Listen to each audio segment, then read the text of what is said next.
We are joined here in the studio by John Worth, an EU citizen with a UK passport and also a blogger who writes quite extensively on the EU and the UK. Welcome back to the programme. Good evening. We have to talk about what has just been happening now in the past 24 hours. I mean, we essentially have some of her most senior cabinet members gone. We have this Brexit Secretary that basically no one's ever heard of. Yes.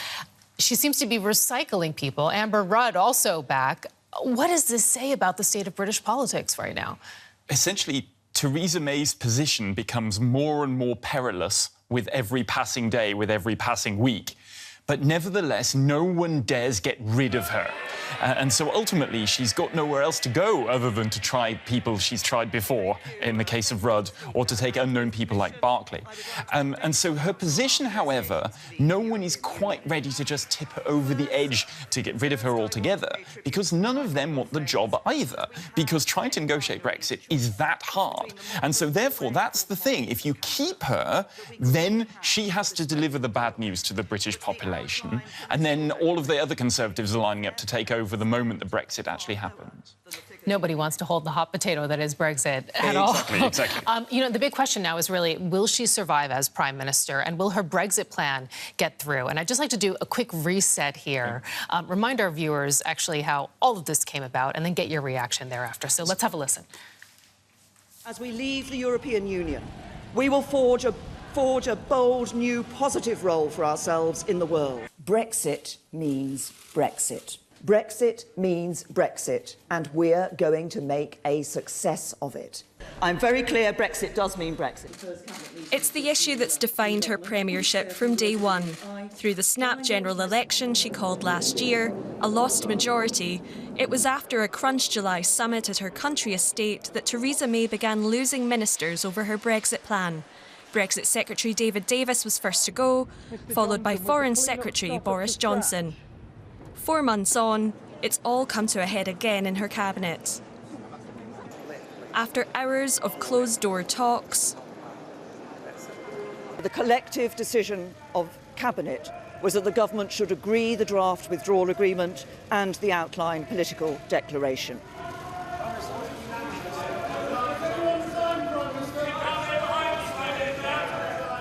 the morning after, her second Brexit Secretary Dominic Raab resigned, saying he could not support the deal. Despite this, the Prime Minister has emerged more determined than ever. Do you want a microphone? This is a deal which does deliver that, which is in the national interest. And am I going to see this through? Yes. But others remain unconvinced. Surely now even you have to admit this is not strong and stable. You know, MPs have been debating the best way to deliver Brexit ever since the referendum took place in 2016. And there's been much criticism throughout that time of the government's approach. People have been ready to point out what they don't like. But one simple fact remains, and that is that nobody has produced any alternative proposal which both delivers on the referendum and also ensures that there's no hard border between Northern Ireland and Ireland. Thank you. As members of her own party continue to seek a vote of no confidence in Prime Minister May, many people are asking if her premiership can survive. But John, ultimately, I mean, we just heard her state it there. There is no alternative to her and her plan. She's correct, right? I mean, she's going to survive this, isn't she? She is going to survive, I think, until the middle of December. I think we can say that with some certainty now. Why December? That's when the House of Commons will vote on her Brexit plan. So she can manage to just about hold her government together. But when that faces the hard reality of the votes in Parliament, that's when it's going to get much, much tougher. Does she have the numbers of parliamentarians to agree her deal and to ultimately then get on with getting Brexit done by March of 2019? So her government might just about back her, and she might hold that together the next few weeks. But then when it comes to the vote in the House of Commons, there the numbers look very, very bad for Theresa May. So I would give her a few more weeks, but probably not more than a month. And it's so interesting because, I mean, you hear this extreme scepticism coming out of the UK, just generally speaking. But I'd just like to get a quick assessment of you know, the way things that stand here in the EU. We actually had the opportunity, one of my colleagues, Fabian van der Mark, to speak with one of the European People's Party members in the European Parliament. That was Elmar Brok. And I'd just like to play what he said here and then get your reaction to it thereafter. I can see you already want to react. He's an interesting character. Here we go. Mr. Brok, the Brexit deal had been on the table barely a day before it was hugely criticized in London and ministers resigned. What do you think of the proposed deal? I think this is a very good deal. That is not everything as we as Europeans liked it, but we have now an insurance, a backstop for our Irish border, that there is no control as all, no hard border.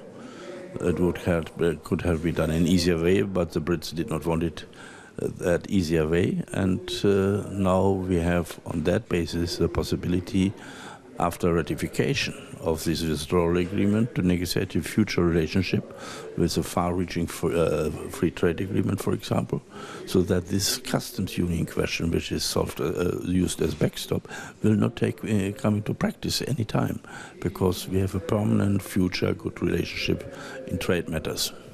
Do you still think Theresa May can get the deal through the House of Commons? And could the EU or could Germany help somehow? The negotiations are concluded. And this is the offer which is on the table, where both governments, the Commission and the British government, have agreed to. And now we have to ratify it in the European Parliament, in the Council, and they have to do it at home. And therefore everyone has to look whether he finds a majority for that what he has negotiated. If the deal fails, should the EU and the UK really face the consequences of a hard Brexit, or should the UK then hold another referendum? It's up to the UK to hold a second referendum. The time is short. They have to do it until the end of February, because 29th of March they are out. And therefore I would welcome if they do a second referendum, because I would like to have Britain in. But I'm not sure that under these political circumstances, where no real political party and no political leader takes the lead in such a question, it can be achieved. Thank you very much, Mr. Brok. Okay, so John, you told us before we heard that interview that you don't think it's going to get through the British Parliament. I mean, but we just heard Brock basically say he thinks it's going to pass through the European Union also like a breeze. He makes it sound so easy. Yeah, but I think the EU side is easier, because essentially the European Union side has got what it wanted in this negotiation. It's the British side that's had to swallow some bitter pills in this negotiation so far. So I don't foresee a problem on the European Union side or in the European Parliament. If this is to Really, you think it's going to meet the approval of all EU member states? You need only a majority of the European Union member states to back it, and I don't think that that's a problem, because essentially they've basically been working very closely with the EU's chief negotiator until now. If this is to fail, this is not going to fail now. It's not going to fail on the EU side. It will fail on the UK side. Do you think that Brexit is going to happen by the deadline? I think there's going to be a delay, and there I disagree with what Elmar Brok said, because he said the British would have to hold a referendum by February. I don't think that that's possible in the UK to organise it so quickly. And so, therefore, if it fails in Parliament, which I think will happen in December, what happens then? Britain crashes out without a deal, which no one wants, the British don't want, the EU doesn't want. And so you go down the route to having another referendum, but you can't do that by February, as Elmar Brok was saying. You need more time. And so Theresa May or the British government then in December or in January will have to go to Brussels and say, we need more time so as we can hold a referendum. And so Brussels needs to prepare itself that Brexit is not going to happen on time. John Worth, Brexit expert and blogger, we thank you so much for joining us this evening to share that view. We appreciate it.